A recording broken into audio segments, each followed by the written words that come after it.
Welcome everyone, ladies and gentlemen. On behalf of the Istituto Affari Internazionali, let me thank you for having taken the time to join us for this webinar on the Transatlantic Energy Relationship, organized also thanks to the support of the Fondazione Compagnia di San Paolo e Fondazione Centro Studi sul Federalismo, which I thank for their support. My name is Pierpaolo Raimondi. I'm Senior Researcher of the Energy, Climate and Resource Program at the Istituto Affari Internazionali. And today we will discuss how the EU and US can navigate the uncharted waters of their interdependence and cooperation, given the multiple challenges and opportunities generated by the market, different market trajectory, diverging regulatory frameworks, and political developments in the two regions. So the EU and the US are historical allies which share political values and highly integrated economies united by the world's largest bilateral trade relationship. And the transatlantic link was strengthened obviously in 2022 by joint efforts in response to the Russian invasion of Ukraine. In this effort, the energy dimension was particularly crucial component. As Europeans were facing lower Russian piped gas imports, the EU had to redesign its supply portfolio in order to avoid disruption, looking to increase its imports from a variety of gas exporting countries, namely Norway, Algeria, Azerbaijan, and the US itself. Precisely the US LNG cargoes were pivotal in providing security of supply to their European allies. And the willingness to enforce and increase the transatlantic relationship was also highlighted in March 2022 when the two sides formed a task force on energy security with the goal to reducing overdependence on Russian gas and accelerating supply diversification. So this is a show how the pledges were show a convergence and a commitment at the highest political level. The energy crisis has indeed provided a new momentum in Europe for energy imports, which are now the baseload source for the EU markets, a role that once was held by Russian piped gas.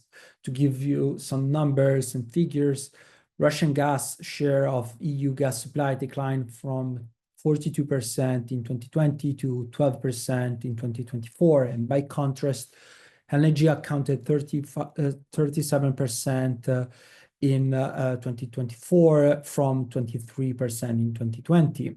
So within this trend, the transatlantic energy interdependence was substantially enhanced. In 2024, US LNG amounted to around 45% of EU LNG imports. But at the same time, the EU is a very important market for US LNG because the EU was the destination of 43% of US LNG exports. So there is a momentum, but at the same time, with the return of Donald Trump to the White House, this interdependence is at a crossroad, not only due to growing political disagreements regarding security, trade, economics, but also diverging regulatory approach, especially regarding methane emissions and market uncertainties. So to unpack these multiple factors and these critical developments, I have with me two great experts that will help us today. Andris Peebles, who is a professor at the European University Institute and serves as the chairman of the implementation committee of the International Methane Emission Observatory. With a distinguished career in public service, Andris previously held key roles as the European Union Commissioner for Energy and later as the Commissioner for Development. He was instrumental in shaping the EU renewable energy and energy efficiency policy, significantly contributing to the establishment of the European energy market. Before his work with the European Union, Andris was a prominent Latvian politician and diplomat. As Latvian ambassador to the EU, he played a pivotal role in facilitating Latvia accession to the European Union. Welcome, Andres. Thank you for having me. And Andres will help us to look at the European side, while for the US side, we are pleased to have Ira Joseph. Ira is a senior research associate at the Center on Global Energy Policy at the Columbia University. Until 2022, he was the global head of global generating fuels and electric power pricing at S&P Global Platts, with over 30 years of experience in the sector. Prior to his pricing role, he was global head of gas and power analytics at Platts.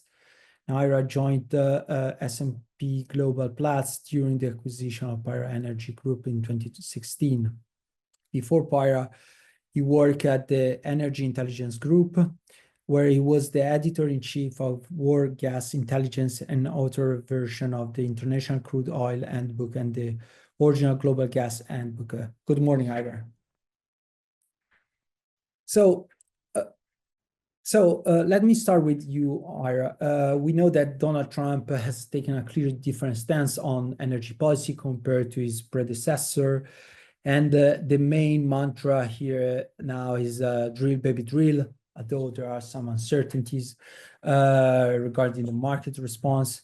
So the US LNG became a pivotal source for the global markets. And also holds a very important role in the strategic trajectory of the US. So help us to understand how do you see the future trends of supply and demand in the US, and whether it could be some clashes between the energy dominance rhetoric, and so more LNG exports, while satisfying the domestic market that we know that is kind of seeing a growth due also to artificial intelligence and technological developments.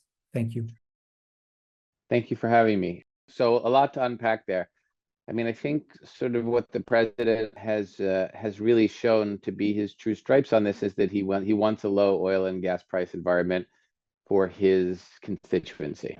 And you can define that constituency both inside the United States and outside the United States, however you want, but that seems to be the primary goal. Now, in the context of gas, what's interesting here is that we're about to run into the, probably the most condensed, rapidly growing increase in LNG supply in history over the next 5 years.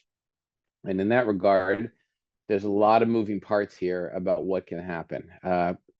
When we talk about the US, which is what you're particularly asking about, the most interesting part here is you have US upstream and then US LNG producers operating in a non-integrated manner. So that's saying that the decisions being made by US gas producers about how much gas they want to produce and do not want to produce, and the economics of that are completely different than the economics of what exporting LNG will be. So what's going to happen here, and what's so interesting about the market heading forward, is that you have Henry Hub price risk, which is the US benchmark, entering the global gas environment, and then you have the benchmarks in the rest of the world, whether that's JKM in Asia or TTF in Europe, affecting Henry Hub. And this interplay between the US market and the global gas market is something that is really going to be unprecedented. Yes, the US has been exporting commercial amounts, large amounts of LNG since 2016. But by the end of the decade, about between 20 and 25% of US gas use is going to go towards exports. A majority of that's going to be LNG exports, but then a not unsizable amount is also pipeline exports to Mexico. So whereas the US, was more or less an island in terms of a gas market before, it's really part of sort of the global gas dynamic going forward. And in a market that, at least to me, looks very oversupplied in the next 5 years, it's going to be one of the two key balancing points in the market, along with European storage in the market. And how that plays out, again, none of us really know, but whether it plays out with price changing or supply curtailments or some combination of those two things is going to be really, really interesting. But as you also pointed out in your question, the relationship between geopolitics and the market. So the intersection of policy and the markets has never been greater. And, as long as Trump is in office, that's going to continue to be that way. But even the next president, whomever that may be, it will be an issue because, given what's gone on in the past few weeks, we can see that there's really, a strong tie between the two. Thank you for these initial remarks. And I pass the floor to Andres to look at the other side, and then we will have some follow-up question, obviously, on the market dimension in order to unpack different aspects that you touch upon. Andres, the momentum for LNG imports is here for the European Union. But at the same time, we see that there are major uncertainty on the market, given the economic headwinds, but also due to higher renewables deployment and climate policy in general. So we know that in the scenario outlined by the Repower EU Fit for 55, the gas demand is expected to decline, and so how do you see these trends regarding higher LNG imports and the reduction of gas demand in order to reach climate targets? Well, I think we would need to start saying that US LNG plays important and increasingly more important role in EU's gas security of supply.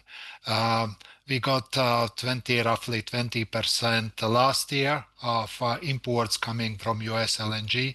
But if you look at this year months, it's like May, when we started to fill storage, from all the LNG, more than 60% is US LNG. And if we see price dynamics, yesterday it was 40 euro per megawatt hour. Today it's 36 euro per megawatt hour. What influenced it is definitely issues related to US involvement in Iran's and Israel's conflict. So that's the dynamic immediately has played a role in TTF. Additionally, European Commission have taken very strong and bold decision to phase out Russian gas, both pipeline gas and also LNG. So that's very clear. The gamble is that it will be filled by US LNG. So that the relationships independently, what hurdles we will have and how it will play out is very, very clear from European side. Even if politically you hear, well, should we go in such a dependence from US LNG? We saw what happened with our dependency on Russia, but that's not real argument because US natural gas industry is completely different built than Gazprom. So it's even incorrect comparison. So we clearly see this. So additional what for Europe was very helpful, but that definitely adds to price volatility and challenges for long-term contracts is what will happen with EU gas demand. You are right, we have now for 2 years rather stable gas demand in EU 27, somewhere 323 BCM. If we follow Commission early prediction, it could go down to 223 or 220 something. But it's not necessarily exactly it will happen in this way because it depends a lot on electrification, a lot of installation of renewable energy, a lot also how industry will recover after the crisis, and then a lot of member state policy on heating because in household consumption, gas is still very strong. So that means that again, US LNG has some particular attractiveness because the cargoes have not fixed destination. So if you buy a cargo, you could resell if there is somewhere better place. Well, I agree with Ira that there will be not too many places with good prices, but European market today is definitely premium market compared with Asian market, and China has deliberately decided, first of all, to decrease demands predictions in the LNG market, but also ignore US LNG. So we have also some advantage stemming from it. So from my point of view, we are very clearly steering for better or worse, but I would defend for better dependency in our gas supply from US LNG. But we should not forget that Norway is here and it's piped gas. So it's 28% of current imports. We have Algeria, we have also Azeri gas. So it's not exactly that it's only US LNG. And we will see what will happen with Qatari contracts. Qatari gas will also come more aggressively to the market. Will they make it more choice towards Europe? We will see, but the negotiations are going there. So it is bit also some other gas that could come. It's not only US LNG, but US LNG has a couple of attractions because they have some weak points in China and they are rather well, they know EU environment, so it will be more interdependence between energy sector of US and EU, and it will interestingly will be reflecting on market behavior. Thank you. I would like to have a follow-up question for both of you, because both you and Ira mentioned the global gas market. Now, following the crisis, we see that the gas market are becoming much more globalized compared to the past. And as Ira mentioned, it's expected to become oversupplied market in the next year. So can you address delve into more details regarding the attractiveness of US LNG exports compared to other export countries, especially Qatar, that we know that is undergoing a major expansion of its LNG capacity. Also, given the developments that we see in the Middle East in terms of security risk compared to the choke points and so on. So where do you see, we know that the market will deliver in a certain sense the cargoes. We know that China has signed over the past year many long-term contracts with US. At the same time, we know that China has reduced its imports due to political confrontation, trade uncertainties, and rivalry, but also due to constraints, especially in the COVID. And so where do you see the US LNG in the picture for the upcoming years, especially taking into account the oversupplied market of the next couple of years? Please, Ira. So, I mean, I think, the market, well, Europe has sort of traded, supply risk from Russia for price risk from the US, or price risk from the market. So, I mean, the only reason US LNG ever goes to Europe is because of price. So if Europe is willing to pay for the LNG is going there.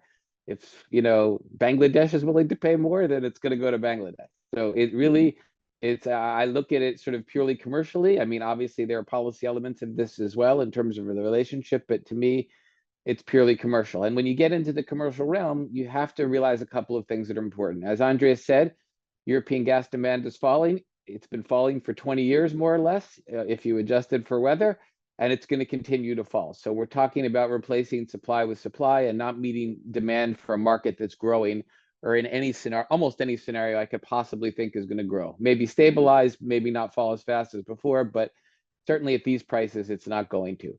But the other key element, which you mentioned in your question, is Qatar. And Qatar is going to add, roughly 60 million tons or 70 million tons of LNG to the market.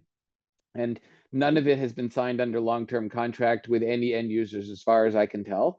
And so the truth is that the country who champions long-term contracts and thinks long-term contracts are the bedrock of the industry has the most exposure, because they haven't signed any long-term contracts for their expansion, not to mention the expirations on current contracts that are going to occur also over the next decade. So it's really difficult to sort of assess how the market is going to go forward. Like, if I was 30 years younger, I think I'd be an LNG trader for sure, because really, like, it's kind of amazing how different it's going to be even from today, where today you could legitimately say maybe 35% of the market is traded on a spot basis.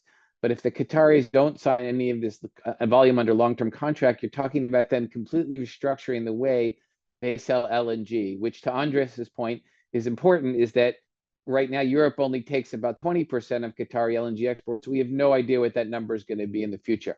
And that really makes for some interesting dynamics. If you were to, just do this on a pure netback basis, if everyone was paying the same price, all you would go to Europe, and all Qatari LNG would probably go to Asia. But that's definitely not going to happen. Something else is going to happen here that we don't know, and that makes it very difficult. And to get back to the point that you were saying, how the US's role plays in this is that, again, we come back to Henry Hub price risk.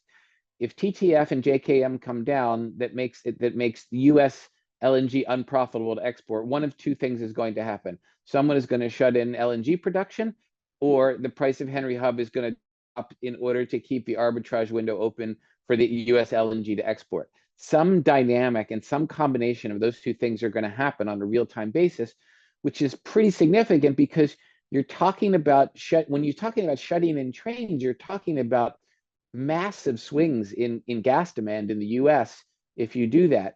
And as soon as you have massive swings in US gas demand, it affects Henry Hub prices right away, which is why this is so interesting, because there's no other gas market in the world where, the price of Henry Hub is going to influence LNG exports. Qatar, Nigeria, Indonesia, Malaysia, there's no internal domestic market for price that affects what exports are going to be. Everything's really integrated.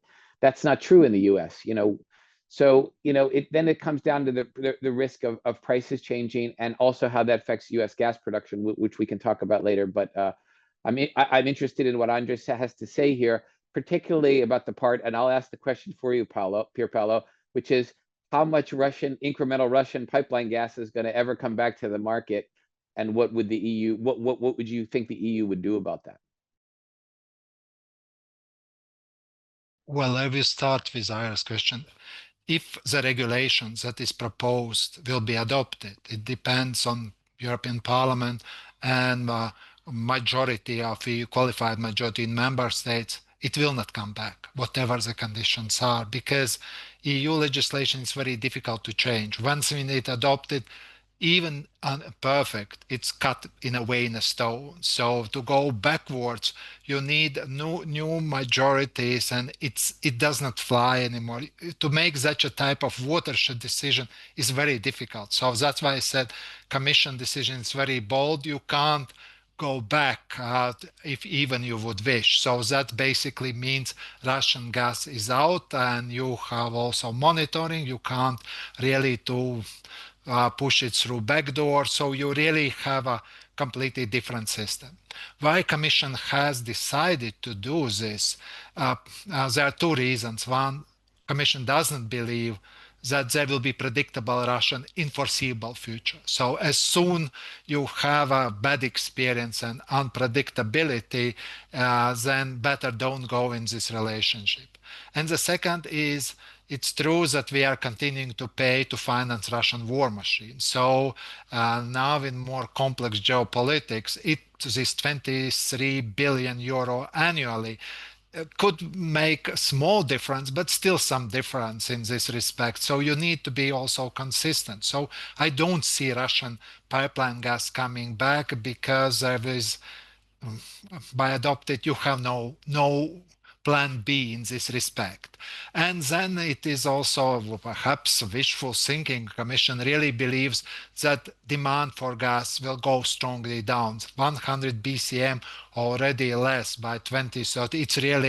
It's really very, very bold or very optimistic forecast. I would say it will be less, taking into account that Germany installed a lot of new gas-fired power stations for stabilizing, say, renewable supply. So I don't see it as a strong demand. And then also CCS will be by far more developed. So I would assume that gas demand slightly will go down, as you mentioned, either year by year, but very slightly. It depends, yeah, how much from many other things, but they are very hard to implement. So that's, but no Russian gas, that's very clear if the regulation will be adopted.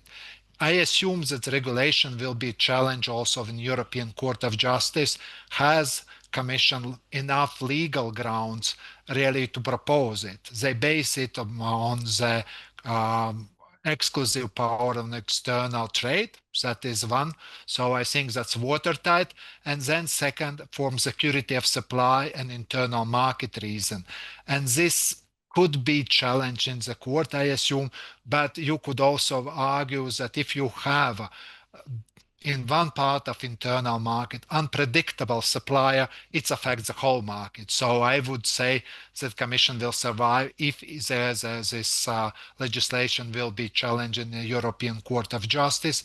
And also if we see companies, some of them have no anymore legal contracts with Russia or have legal proceedings, some still have, and they definitely are not happy. But what they can do, so they could send emails to the Commission if they will have trouble with Gazprom, but they will move out of any contracts because the mass is already another part. So I assume that also by adopting the regulations, there will be some resistance from Hungary, from Slovakia. Perhaps they will get some longer transitional arrangements, but that's all that they can get. They can't torpedo the legislation that is being proposed.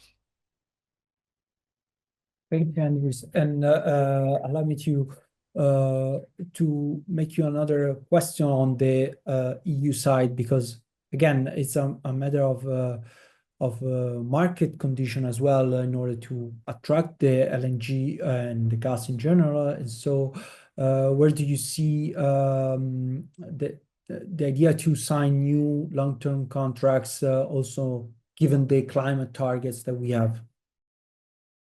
Well, EU legislation permit to sign long-term contracts until 2049.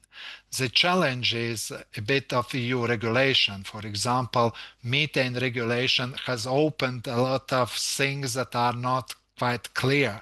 So there is at least I hear complaints from both, from US companies and from EU, that until it's being settled down, there is some difficulty to go to longer term contracts.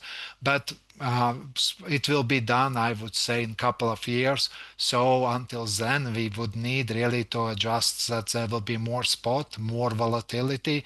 Long-term contracts definitely is in EU interest, but there are some risks involved in regulation, and that's a new type of regulation. We could talk a bit later about the main points, but it will be sorted out sooner or later. Actually, I would say sooner than later.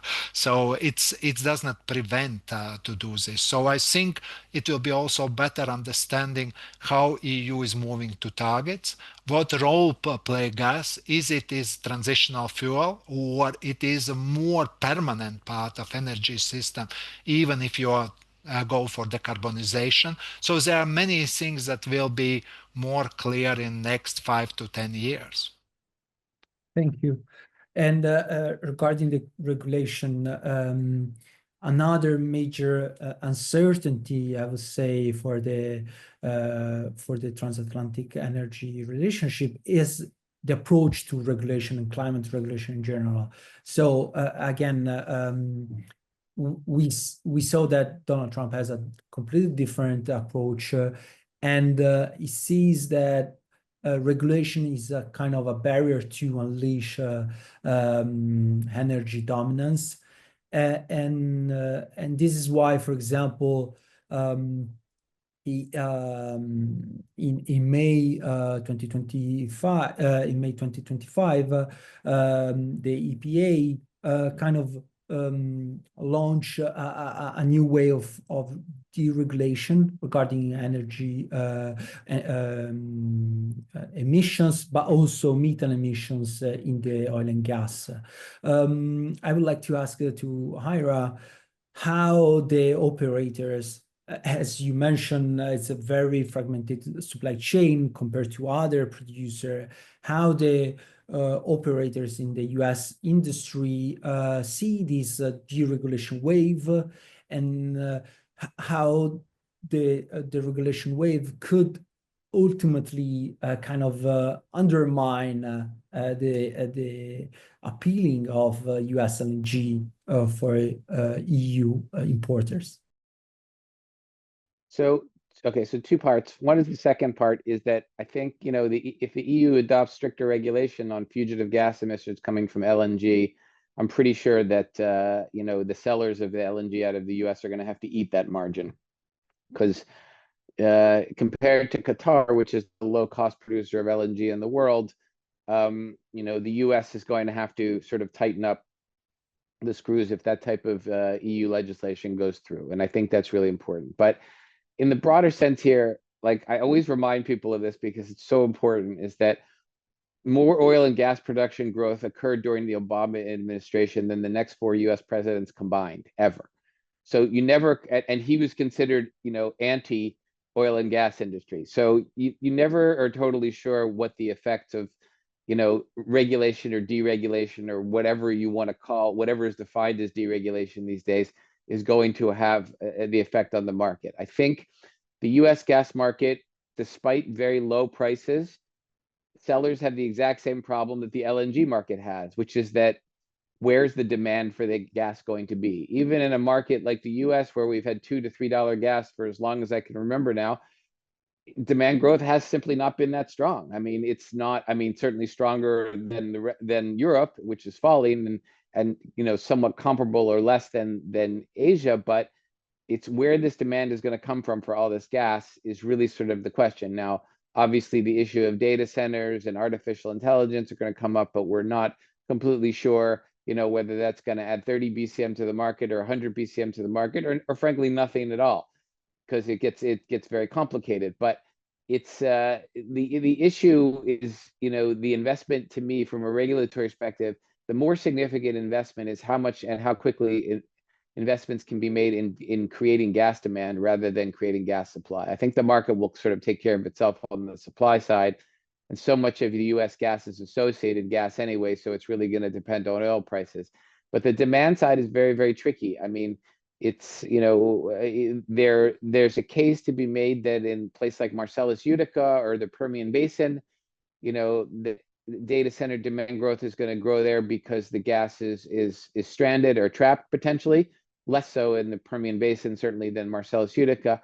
But on the other hand, data centers are potentially buyers of gas that really don't have a bearable price issue. They can really buy gas at any price, and that is potentially a big regulatory issue for local gas markets, because I don't think ratepayers are going to want to pay a very, very high price for gas because of the data centers that would exist in those areas. So, and then in that regard, it could break either as a Democratic or a Republican issue, and it could break either direction in terms of who's protecting whose market from what. So it's very complicated. I went through a lot of moving in different parts there, but I think you know, that sort of sets the stage again for, you know, deregulation doesn't necessarily lead to lower prices, and it doesn't necessarily lead to higher prices. And so I think I'll leave it there. And just one quick response to Andreas is, and I know we're not going to harp on this, but I believe the number of exemptions on Russian pipeline gas exports is going to be significantly longer than we assume, and I think the volumes are going to be significantly larger than we assume, despite, as you say, the broader regulation that will prevent longer term large amounts of gas from coming into the market. But that's an aside. We can get back to this. Let me just ask you another follow-up question on this, because I totally agree on the fact that the demand is very important, and for gas operators, they need to have in mind where the demand will be. In a certain sense, we hear before that the EU gas demand will decline slightly faster. We don't know for sure for that, but we know that will decline at least. So the main markets will be Asian markets for the US LNG. But at the same time, we see that also in these markets, Japan, South Korea, there is been a movement on methane emissions reduction, methane emission measurement, reporting, verification efforts to reduce the emission from the LNG supply. So how do you see the general trend at the global level of this movement regarding the methane emission abatement and the effort to reduce regulation on the methane side in the US? This could be kind of undermining not only the transatlantic energy bridge, but also potentially the commercialization of US LNG, also compared to other producers such as the Qatari and so on. Right. So I think there are two levels here to look at it. One is sort of the domestic US market, where the US is still roughly has 150 gigawatts of coal capacity operating in the US. So, from an emission standpoint, just switching from coal to gas is obviously going to be beneficial, particularly if the gas is used relatively close to where the gas is produced. 60% of fugitive gas emissions are coming from upstream in the US, but it's pretty clear that whether it's regulated or not, that the larger part of the industry is committing to reducing emissions. Now, when you take gas, stick it, make it LNG, stick it on a boat and send it around the world, the methane emissions issues become quite a bit larger and much more difficult to track. So I think, you don't have the same potential for coal to gas substitution in places like Korea or China or anywhere in Asia that you do necessarily in the US, because the gas isn't cheap, and the emissions issues are real issues on top of it. So I think, for gas, as I've said before, I think that it's part of the transition, but its role is getting sort of as being a bridge fuel is kind of getting narrower and shorter over a period of time. And that, I think is not a great story for LNG suppliers around the world or gas suppliers around the world, but I do think there is a role for gas. It's just the volumes are not maybe as great as the supply side is starting to enter the market. So in terms of emissions regulations in Asia, I honestly don't think they're going to have a lot of teeth. I don't see a lot there in terms of it affecting the flow of US LNG or any LNG to Asia, in a really significant way, not in ways that we're talking about with Europe. I just don't see it. I think cheap energy is the priority over legislating in a carbon price or some type of emissions price, and I think that's going to take priority because I just don't see it happening, not in the short term. Okay, thank you, Andres. Let me turn to you for the European side, because as we know, the methane regulation has entered into force last year, and this is a big important piece of regulation. As you mentioned, it's difficult to redesign the regulation that the Commission finalized and the EU adopted. So where do you see the methane regulation, the EU methane regulation, and how the EU can kind of collaborate with the US in order to reduce the methane emission of its LNG imports, also given the very different structure, as Ira mentioned, of the US supply? Yeah, I think whenever we look on this methane regulation, sometimes it's seen out of the context, and it was definitely designed really to reduce methane, what is a very potent greenhouse gas emissions. Just to give an idea, EU imports of fossil fuels, oil and gas, actually equals from greenhouse gas emission potential the same as Switzerland. So that just to give the idea, all Switzerland in a year actually emits as much as we create emissions by using oil and gas. So there is some behind some logic that you follow the methane reduction, emission reduction. Also, it goes very much with industry's initiatives. Let's take the latest oil and gas decarbonization charter. So it is national oil companies behind it. So the concept is very much known in industry and applied in industry as well. Some industry players are very careful doing the meet and measurement, reporting and verification exercises. Some are less. So for bilateral relations, actually, it's not the same concept, but the challenge is that U.S. gas industry is differently structured like Qatar is, where you have easier some processes. But let's take the main stages because I think it's important. The first stage reporting that started already on the 5th of May went pretty smoothly. So it went reasonably well. No much, difficulties have been expected. Now the next hurdle is 5th of August this year when member states, the competent authorities should design the policy of penalties because penalties is that what industry hates and really would like to know what are the rules. They will have them already during this summer. Next step, and where we have this particular relationship with US, where we need to find solution, is that by 1st of January 2027, the information provided for methane emissions through the value chain should correspond to the now I very difficult to EU standards put in methane regulation. It's also true that if the industry decides to go OGMP 2.0 that covers 43% of global oil and gas production, they are basically covered. Verification companies are presenting already protocols that goes reasonably well. So I think that's where the big challenge is.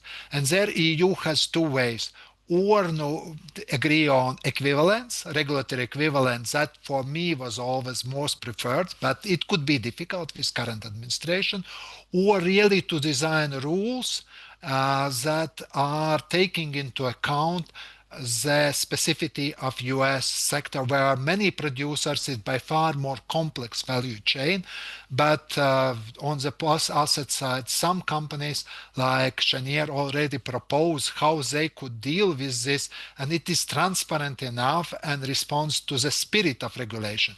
It's now up to Commission really to decide on it, so it will not be enormous battlefield. It is intellectually challenging problem, but not beyond it.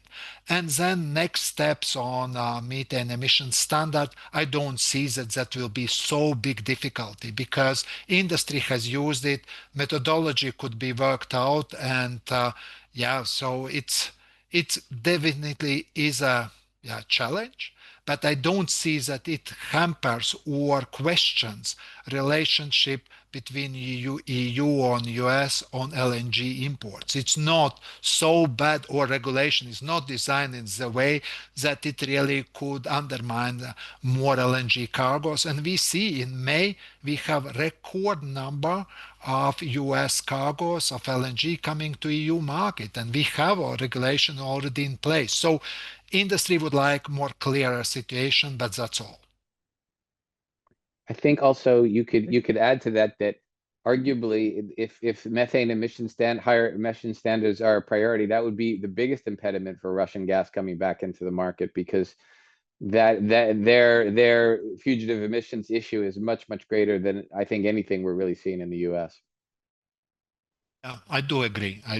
So that's but okay, we agreed, Avzaira, that we will not touch. I don't see how more pipeline gas could come. We have 16 BCM coming through Turk Stream, 2024, and I think that will stay for 2025. You could keep it a bit longer, but sooner or later it dries up. There is no other way how you could provide, and Ukraine pipeline will never be used. Now we are reverse flow is going to supply Ukraine's gas storages, and it comes actually from LNG. LNG goes in reverse flow to Ukraine's gas storages to help them to go through the winter. So, yeah, I don't see how it go, but yeah, different wisdoms could be on this. Thank you. On the last note, I mean, we touch upon market and regulatory frameworks, but as we heard before, markets will deliver, but politics and geopolitics are becoming more and more important in today's energy markets. So I would like to hear your assessment on how the current political divergence and confrontation between the US and EU, different approaches regarding trade, economics, cooperation, multilateralism, and so on, how this could undermine certainty and willingness to continue to work together. Probably this is more an issue for the European side, from the European side, because we import. So, but at the same time, it's EU is very important for the market, but not only for the US. So I would like to hear your points on the political dimension, how the geopolitics can affect actually all the market and regulatory developments. Please, Ira. I mean, I think the events of the last 2 days have shown you that nobody wants their piggy bank destroyed. I mean, both the U.S., the Iranian military are actively avoiding, destroying any infrastructure that would literally double or triple price overnight. So I think, when we look at risk going forward, geopolitical risk, certainly as it involves the military, everyone's being very, very careful here not to break anybody else's piggy bank. And I think that's one thing that, going forward, I'm going to have to think about more, because and that it's not 50 years ago here. So every time something, slightly goes wrong in the Middle East, the price of oil or gas goes through the roof. So it seems to be like a parallel world there. But, I think the EU has the problem that the rest of the world has, which is that American politics has become so short term that it's impossible to have any sort of sustainable outlook here for policy. I mean, every 4 years you can have really radical changes in US policy, and nobody's really sort of sure what direction that's going to be. I mean, I could easily imagine a situation 4 years from now where, if a Democrat is in office and the right kind of Democrat, we could have a completely different set of policies, relative to, on coal, oil, and gas and renewable use in the U.S. that we have today. So I think that's really a major impediment, where I think, places like the EU and even China or Japan or other big energy consuming parts of the world, I think they want, and I think they value, long-term energy sort of policy stability, whereas, it's simply just not part of the way the US is operating right now, because of the sort of political, back and forth that we're seeing, on not even every 4 years, but even every 2 years. So I think that's a real problem, because it's really hard. It's a real moving target to understand what US energy policy is going to be. And in that regard, the risks associated with and US energy policy, from every risk to subsidizing, more coal use, to basically restricting exports of oil and gas. I mean, I literally could see any one of those scenarios happening over the next few years, based on the way somebody wakes up in the morning and the policy is the policy of that day. Andres?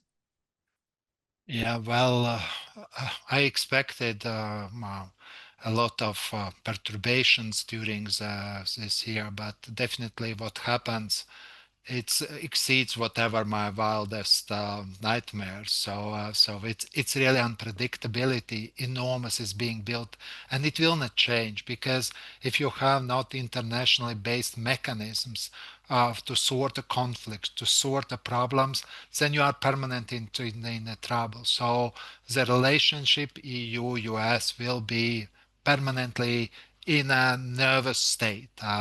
Then what concerns the markets will be always very nervous because each news from geopolitical events somewhere could grow to big fire. So that means that markets will be more nervous than they usually have reacted to political events. So we will be living in a situation, yeah, for next quite substantial time in completely different situation what we have had, I would say, before Russia's invasion in Ukraine. For me, was the moment where everything changed. A member of Security Council invades other country and makes all type of accusations and also destroying civilian population. So it's so changed the game of how the world is being built, and it continues in this way, and I don't see any forces that could be bring it back.